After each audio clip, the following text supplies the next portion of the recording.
Hello, everybody. Welcome to this week's episode of Stackability AI. I'm your host, Austin, here with our co-host, Mike. How's it going tonight, Mike? It's always going good. Always going good. Another fun week. The landscape is shifting under our feet, and we're just trying to give you guys a little bit of insight into what we're learning as we go. Yes, indeed. So today's episode is personally one that I've been looking forward to doing for a while. I knew that this day was going to come. Um, if you've been listening to the podcast, you'd know that we've touched on this topic a few times, and the whole concept around AI regulation and speculation around, what different governments around the world will do and how they will act in terms of regulating AI. So just yesterday, President Biden came out and dropped a brand new executive order on us, and it covers a lot. So what we're going to do today is we're going to go through the whole thing and kind of pick apart piece by piece and talk about what this thing is up to here. So without further ado, let's jump right into it. Yeah, it's like we talked about in the other podcasts about this is going to wind up. You create a framework, and then it seems to be that our society is ruled or designed through litigation these days. So it's like you have to go out and put something down, like the WGA did. It's a framework, and it gives you some kind of an idea of what to work into. And we basically had a very dysfunctional democracy as of late, which seems to be heavily burdened with executive orders and court rulings. And this is just another example. I mean, I think everybody on the planet feels like we need to do something. So this is perfect timing to get the ball rolling. And another executive order to try and stimulate conversation, I guess, and to like put some things in place. But it seems very sweeping. What's your impression, Austin? Yeah, I would agree with that. I think, my initial reactions to this before we get into the meat of it are two. I think that it's a very good optics play. If you look at AI as a whole, I mean, you can't ignore the fact that you have the whole world here really competing in a lot of ways, and each government is going to do things differently. And like it or not, but I kind of see it as an arms race in a lot of ways. So it's really good that the United States came out with this, and to your point, is a starting point for sure. I think that's what it is. It is an executive order, which unfortunately only goes so far, can very easily be overturned by future administrations, which is a negative. We'll get into that later, but it's a really good starting point. And for those of you have been tracking this whole the progress of this whole thing, to your point, Mike, everybody's been asking for this. There's been multiple congressional testimonies that have happened, over the last few months of, tech CEOs and major players going to Congress and essentially asking to be regulated. So and we know it's here. that the regulation does create opportunities, right? So for every regulation creates layers of bureaucracy and paperwork with oversight and jobs and all that stuff that come along with this oversight branch of Right. the new AI branch. So it's like it's the way we go, right? We come up with new technology, kind of let it run rampant for a little while, let it kind of figure out where its place is going to fit into society, and then usually in the past it's been an act of Congress of something, or laws being passed. But as I said, in our dysfunctional democracy, we don't pass very many laws. So we just kind of have to put out a framework and let the courts figure it out. But there's some interesting things that when you start talking about the defense side of this and the back story of what they did to actually be able to enact this. So there's a lot to uncover in a very, very short, very brief executive order. Yeah, exactly. So let's jump into it then.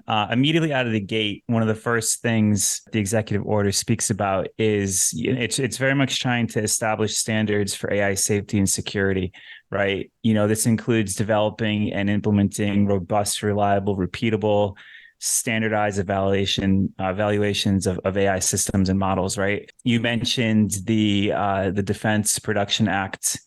From my understanding, this was a key component in enabling President Biden to, really push this forward. One of the things that they want to do is they want to be able to say, hey, OpenAI, any of these models, the next model that you make, we want the testing data. We want to know what's happening. We want the details. So according to this executive order, it would be a requirement for GPT-5, 6, et cetera, to disclose, all the information to the government, which, I think that's good. you could look at it both ways, but for me, I'm a fan of this level of regulation. Like, we need it. This is the most groundbreaking technology as a whole, and that has so much potential. I think that there has to be extreme measures in place. A lot of people will say, hey, too much regulation will stifle creativity and innovation. But here, I think that the contrasting situation is far worse. Right. Yeah. I mean, and I think that, we all want things to be safe. We've watched these dystopian movies in the 80s, and we know how these things can go. The Terminator started with AI based antivirus software. So we know we've seen these things and we know how they're. My question is about enforceability. How are they going to, the barn door, all the cows are gone. I don't know how you can put the genie back in the bottle. How are you going to know who's creating what and what they're creating? And yeah, I mean, it's a good way to regulate Google and Apple and, companies that have to report everything they do, and they're public companies. But, this technology, once it's, out of the bag, I don't know how they can regulate it.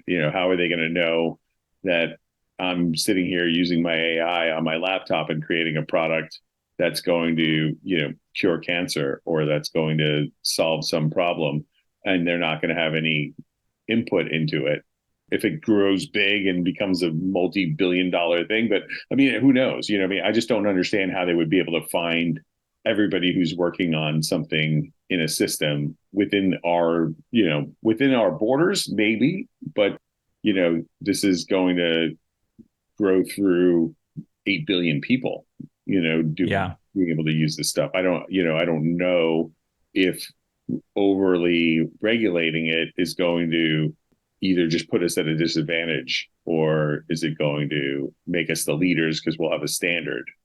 Once this stuff is out, I just don't know how you regulate it. I mean, I like, we're a country of laws, as they say, but it seems like this one's just a little too unruly to kind of put some stuff around it. I mean, I believe in structure in certain aspects of our society, but I guess you have to have something on paper, like we keep saying. I guess you have to have something on paper because they'll wind up being fought out in the courts or something. I mean, what is it? Scarlett Johansson is, suing a company that was using her likeness for advertisements, or face image stuff that, they enhanced with AI and used her voice and everything. So like we talked about a couple episodes ago about, how they're going to do that. Well, like, they're going to do it through the courts, right? Who owns the rights to your likeness? So anyway, we can move on to the next topic, but it's a slippery slope.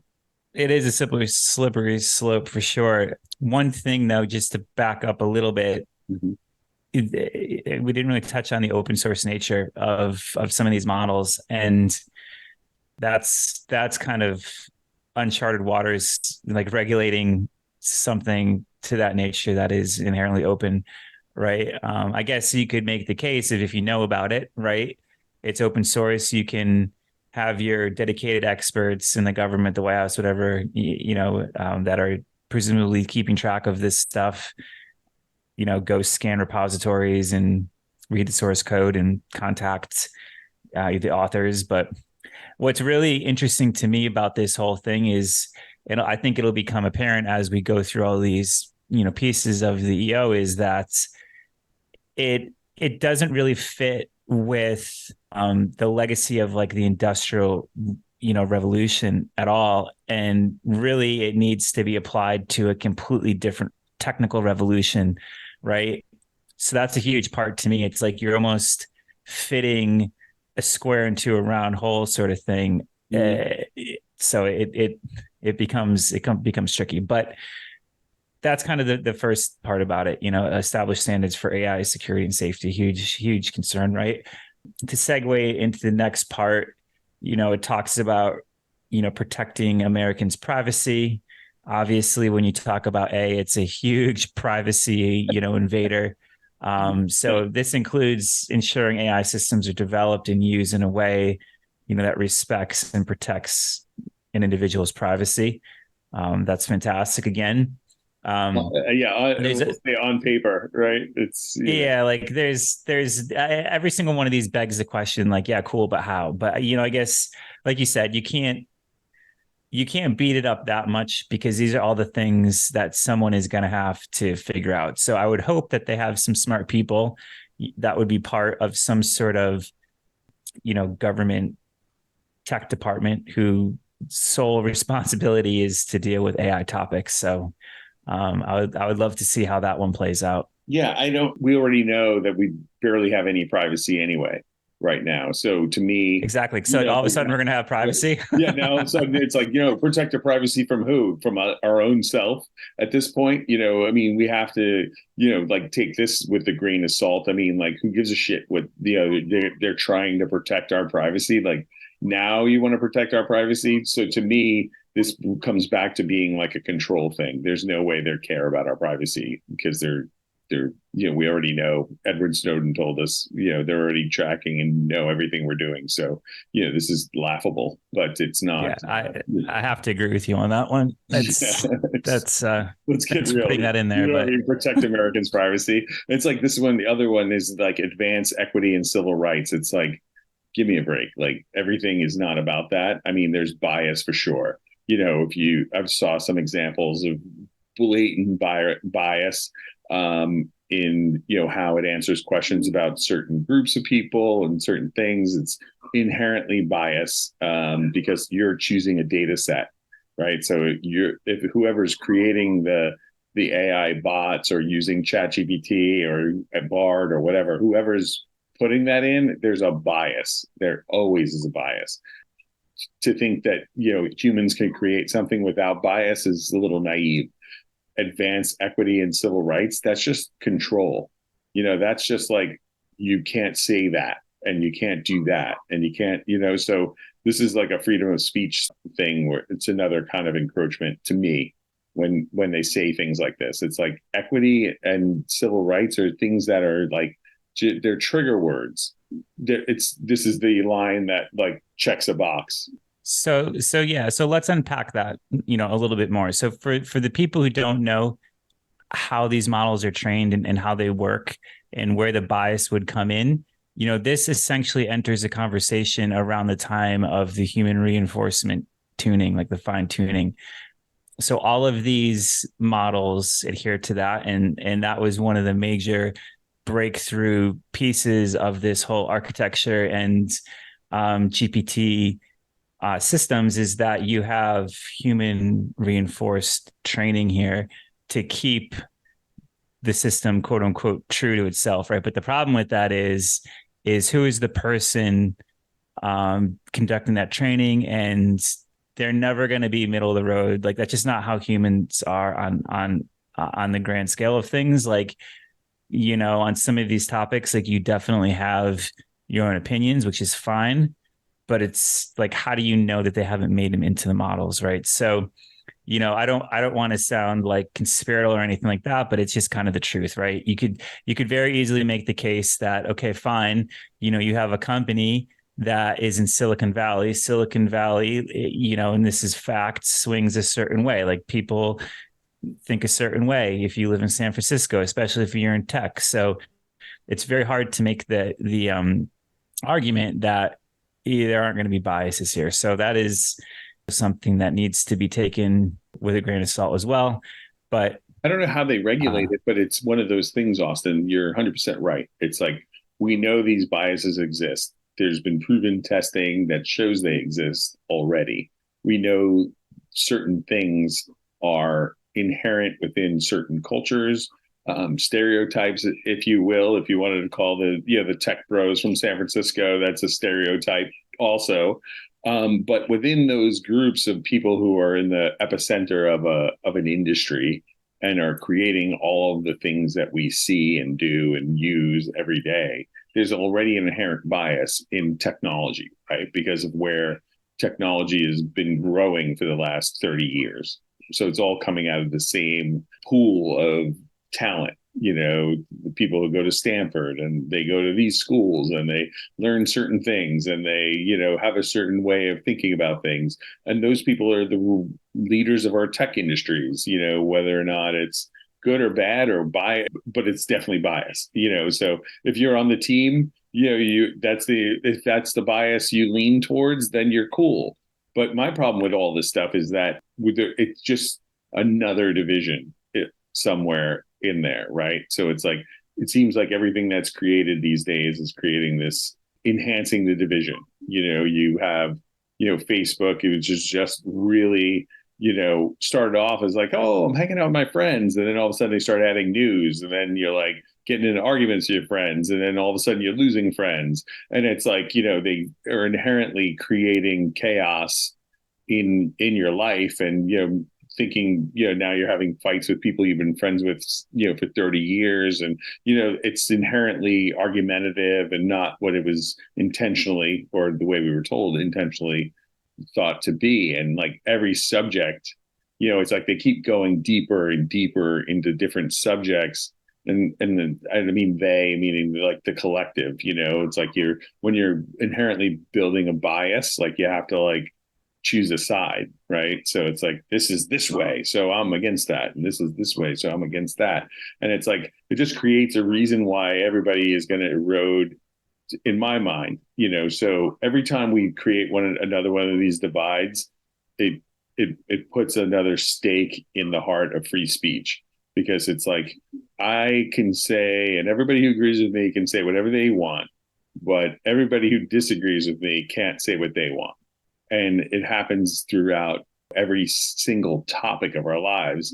And so why would AI be different? Why would AI be different? Well, Bard is the Fox News of, AI chatbots, and then it's like, no, well, the Chat GPT is the MSNBC of, and it's like, so I only go to Bard because Bard gives me the answers that I want, and that's pretty much like the way our whole society is built now. It's like you only go to places where everything goes your way. Yeah, it's so true. And that's going to even compound more when more people are comfortable with training their own models. Because you could do that today. If you have the appetite, you can go ahead. We could make our own model. That's the Mike and Austin model, and people could query it and, get, our flavor of the whole thing. So it'll be the next generation podcast is like, we don't even have to talk. We could just say, what would Mike and Austin say about this? Yeah, I mean, why not? Go to mikeandaustin.com and ask our chat bot. Would you like snark? More snark? Less snark? How are you feeling today? How are you feeling today? First question: do you need your ass kicked, or are you just like here for some good news and some happy thoughts? Because I can give you both. Yeah. Hey, man, we very well could be doing an episode on this, 6 months from now. So definitely While we're doing those shows, I'm just going to be like going on my GoDaddy, just taking URLs. Like I'd be like, Mike and Austin will kick your ass.com. There you go. You guys hear another first on Stackability AI. Yeah, we'll get you going. We'll get you going. So let's get back to this stuff here because it's like we broke this thing down into like two sections of like the intent versus the potential problems that come up with it. But we're literally looking at like the breakdown from the White House press release about this, right? And just like advancing civil rights and caring about protecting our privacy, the next one that they have listed here is standing up for consumers and workers. How long are we going to listen to these bullet points and these talking points, and none of them say anything. They mean something in Politico talk. Well, this would be a very hard one to enforce. So let me paint you a picture. Okay. Yeah. Say I work for JP Morgan Chase. I work for an investment, bank, whatever. And I work on a team, and say that team deals with deal data, right? Say it's some sort of private equity, deal data or something. And I'm part of the business, and say that I manage limited partners, facilities, et cetera, this whole thing, the influx and outflux of the deals and all of the maintenance and workflow that goes around that, right?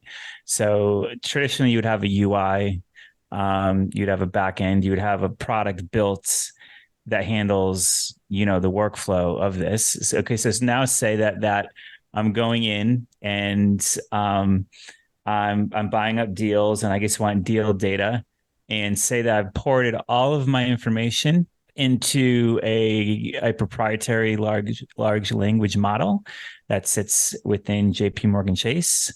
And now I can just go ahead and query that, and I can get any of the deal data that I want. I might not be able to visualize it that well, but that would probably ease, like someone will figure that out. That's probably pretty trivial. But the point that I'm getting at is that thing that I just illustrated right there. There's a team that needs to support that product, the legacy product, if you will. And now that whole team goes away because I have a large language model in place where I can just query and get all of the data that I need. So I don't see how any government would ever prohibit that from happening. That could be one way that, say a developer or like a UI engineer, some backend guy or whomever who has that goal, that place in the team, like they don't need that person anymore, right? So there's going to be a million examples like that, and I don't see how you're ever going to prevent that from happening, because the government doesn't know about it. It's not the government's business. Like they can't have their hands in everything.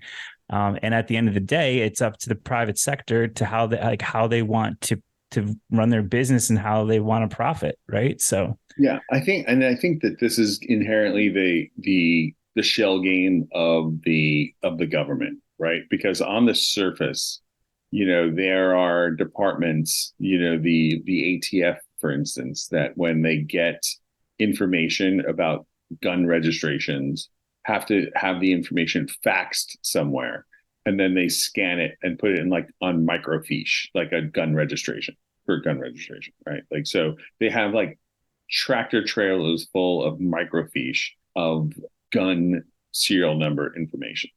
Tractor trailers, like entire buildings filled with microfiche. And if you find a gun and it has a serial number on it, and you query the government to find out what the serial number is, they literally have to go through a pile of paperwork and microfiche to do that, right?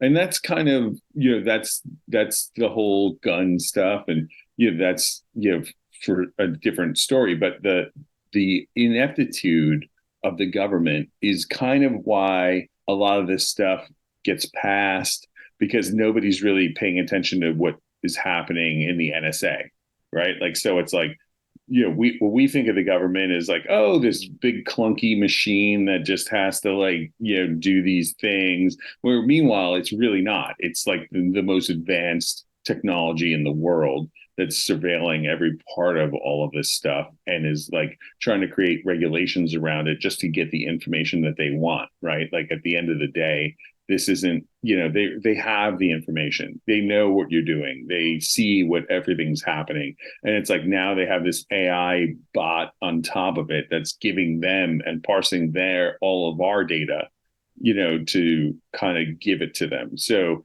like when I look at this stuff, it doesn't seem like any of this stuff is for actual benefit of the humans at the end of the day. It's like it's a benefit so that they create a rule that now the honest and hardworking people who are actually trying to create something that's going to better humanity or do something, that they get to like have to know about that so that they could kind of put a break on whatever they don't want. And it seems it's like all these rules, especially when they're executive orders, like they're sitting there like a king, just writing with their pen, like this is what I want to have happen. You know what I mean? It's like that's not democracy. An executive order is not democracy. I mean, I'm glad somebody's talking about it, but at the end of the day, these the executive orders that get turned around are ones where it's all totally political. Like, no, we're not going to drill anymore. We're not going to do this stuff. And it's like, meanwhile, they're backdoor, they're drilling. It's like Biden, like, we're not going to build any more wall, but we're going to build some wall. Like, I mean, we have a problem, and it's like all these things seem to be just decided like it's not democracy anymore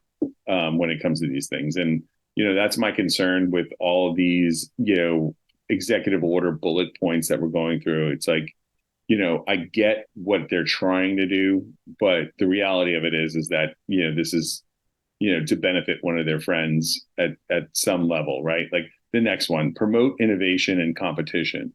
Like when has regulation ever promoted innovation or competition? How do you do that? Like you can only do that in an unregulated environment.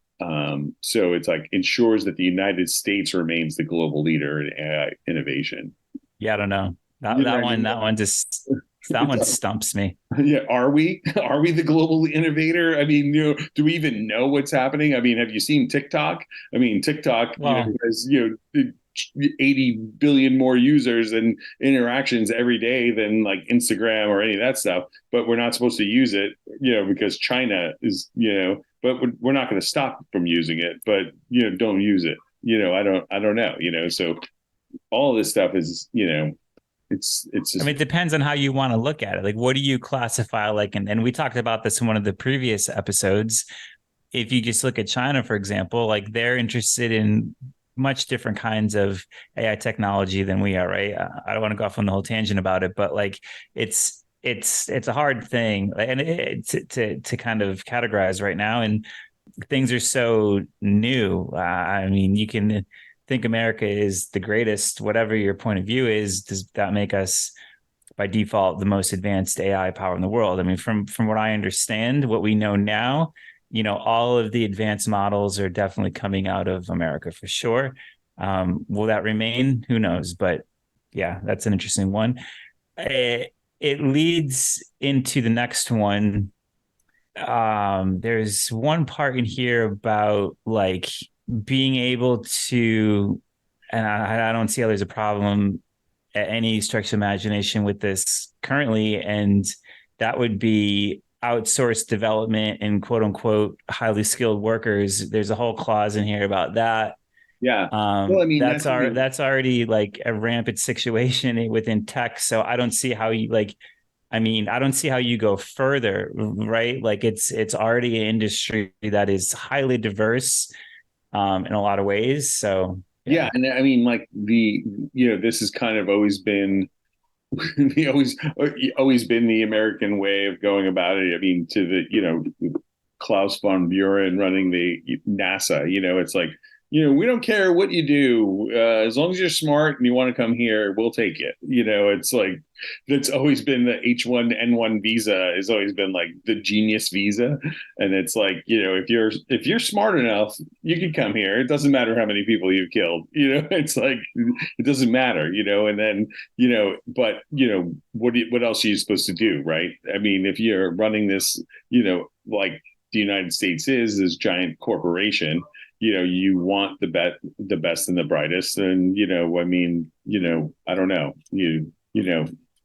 I really don't know. It Yeah. gets crazy. It's such a slippery slope, but from an AI perspective, AI is the new genius with the H1N1 visa, So, AI, you could come here. Yeah. We'll teach us about it. And that kind of has a little bit of the desperate feel of the White House too. And this is that it's, I mean, we have an octogenarian and a person that doesn't seem on the surface to be very bright running things, and we, not that they're individually, doesn't matter, it's the position, right? It's not like, George W was a very articulate or intelligent sounding person, but they're not technologists, they're not young enough to even understand probably how to use their iPhones, and they're going to be the ones dictating this policy. So, at the end of the day, I don't know what they're trying to accomplish except other than setting up a framework, but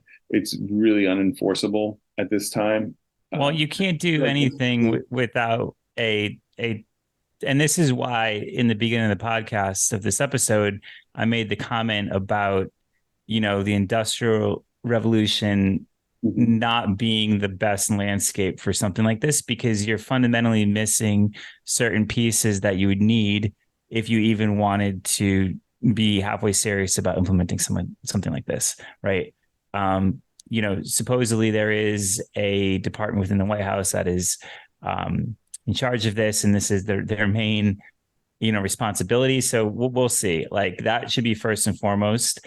I'd love to see how where this conversation goes in terms of this upcoming election cycle, right? And how front and center all of this is, right, in the talking points. I would think that it would be the number one thing. Like, this is the most important thing that everyone needs to feel comfortable with, right? So, and it will never see the light of day.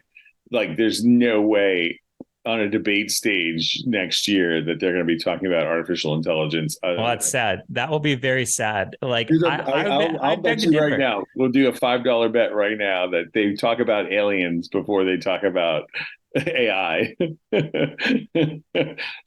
You take the bet, $5 right now. You've heard it here first. $5 on the table. $5 on the table. Oh man, there's no way. There's no way. They don't know anything about it. I don't know anybody who's not involved in technology some way, shape, or form that's even thinking about AI right now. It's a very, for people who know, when, Watson won Jeopardy, that was like, okay, that's a little weird, right? And when it won the chess, stuff, you're like, oh, okay, like, but those are games, they could be taught that stuff.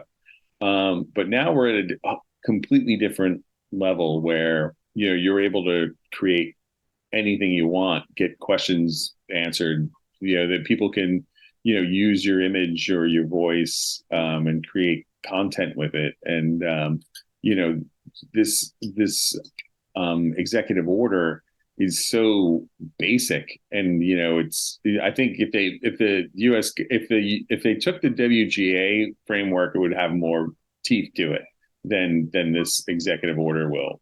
But, because where the office came from, people will move fast and they will be like, oh, we got permission. And I think they're going to go like huge overstep, and start, implementing some policies and procedures for things like anybody who creates this stuff. And then we're going to say, oh, nobody's going to know that I'm doing it. But it's like, well, Google will tell them. And, then they'll know, and your information will get flagged. And, it's like, it could turn into a social credit system very, very quickly, for people. We'll see. I don't know. Like, it's very hard. Like, as much as I'd like to agree with you, I also like to think that maybe something good will happen. Everyone was all freaked out about net neutrality a few years ago. That wasn't as devastating as the tech industry thought it was. It's not a very good comparison, but like we've parts of this, I think we've been down this path before. So we'll see. So, we covered a lot here. let's weigh pros and cons, right? So I'm always the optimist here, and I guess I can start with the positives. Um, I think that it's good that someone took action and finally we're seeing something, because I was pretty convinced that this was going to fall completely flat. Yeah. So say what you will about the internals of it, but I think it's good. It's good that this is out there. It's good that people can become aware of it if it crossed their radars. Fantastic. I think it's good for the United States. So those are good things. I think that like certain things, like I said earlier about like creating jobs, right? And so, if anything, it's going to get press, and people are going to start talking about AI. People are going to start learning about AI, and how is AI going to affect your industry? How is your AI going to affect your job? How is AI going to affect this? And it's like start doing those searches, and then understand that they're going to create an AI initiative office, and there's going to be bureaucrats who are going to have jobs, and people who are going to hopefully regulate some of this stuff. I don't know. I think if you're going to be optimistic, the idea of having some oversight.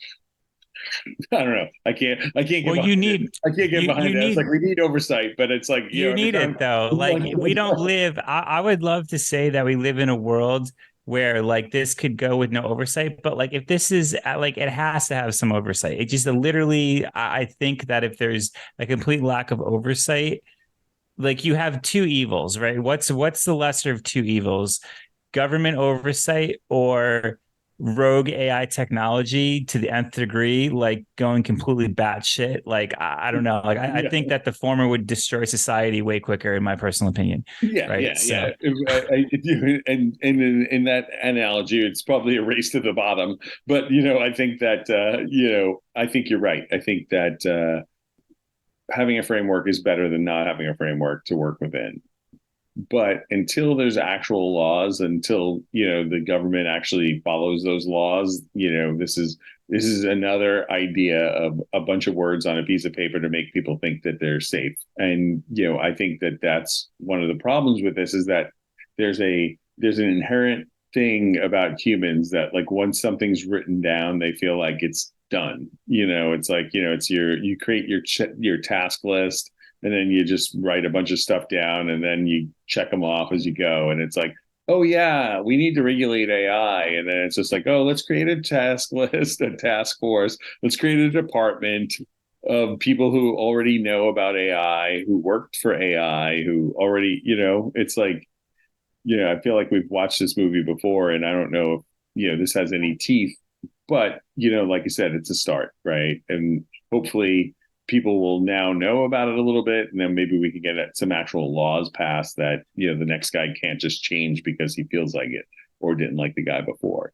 So right, exactly. It's got to be a joint decision here, right? And you know, you're really going to start seeing things happen. Once this goes to Congress and there's like real laws, like this could be easily overturned in a year, right? So yeah, point taken for sure. yeah. So okay, yeah.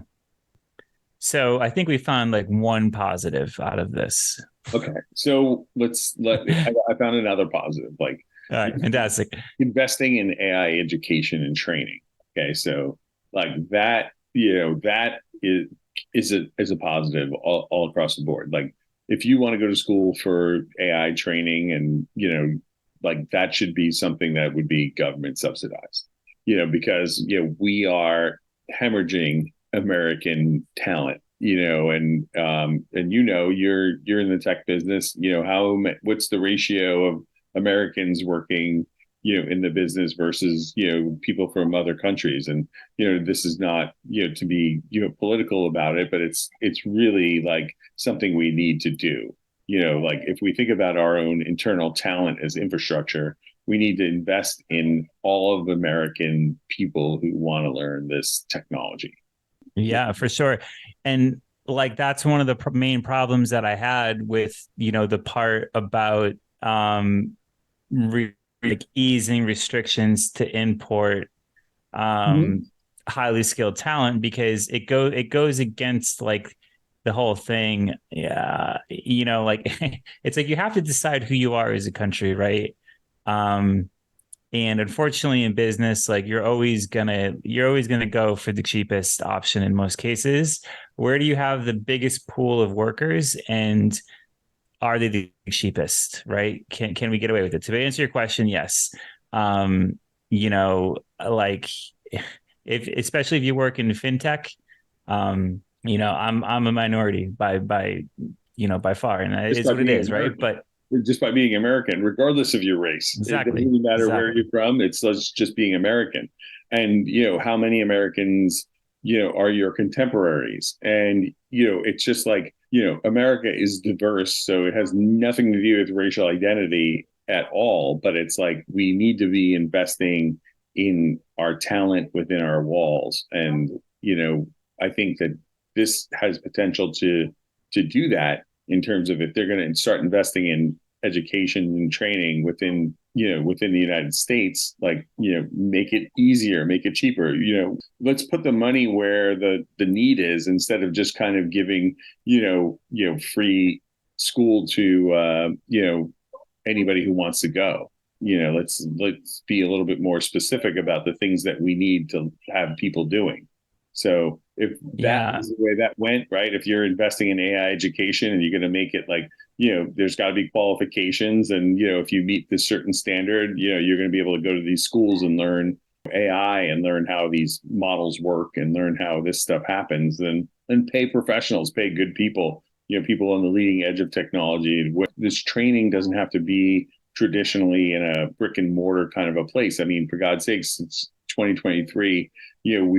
Everybody on the planet has used Zoom for something, or just, do recordings of how things work. I mean, you could YouTube half of it if you wanted to, probably right now, but like create a structure, create a certification. Everybody makes money along the way, and put some money and some talent into American workers' hands. 100%.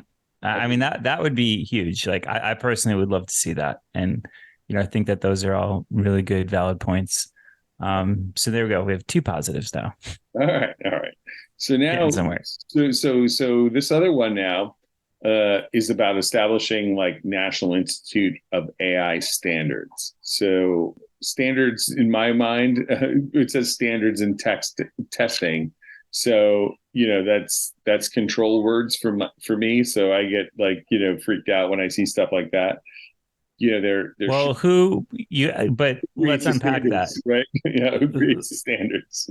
Who are the standards being laid upon, though, in this Right, case, right. in your own words? So no, so it's like the way it's listed is for standards for testing and developing and promoting standards for AI safety, security, and trustworthiness. So Correct. So if I'm OpenAI and I'm coming out with ChatGPT 5, yep. the idea is I would have to hand over my testing data, right? Mm-hmm. Um, and the government official on the other side of that table is going to have to feel comfortable with what they see in that testing data, presumably. If they can So understand it, right?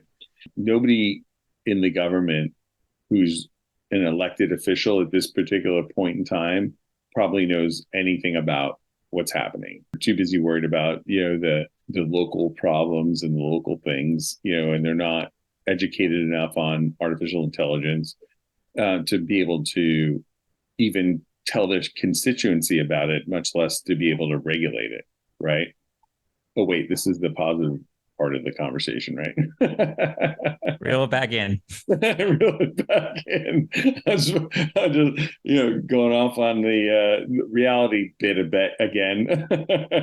Well, it's crazy, and I've said this so many times during the courses of our conversations. Is like it's if you have an open mind, like it's hard to not go down these paths stuff, right?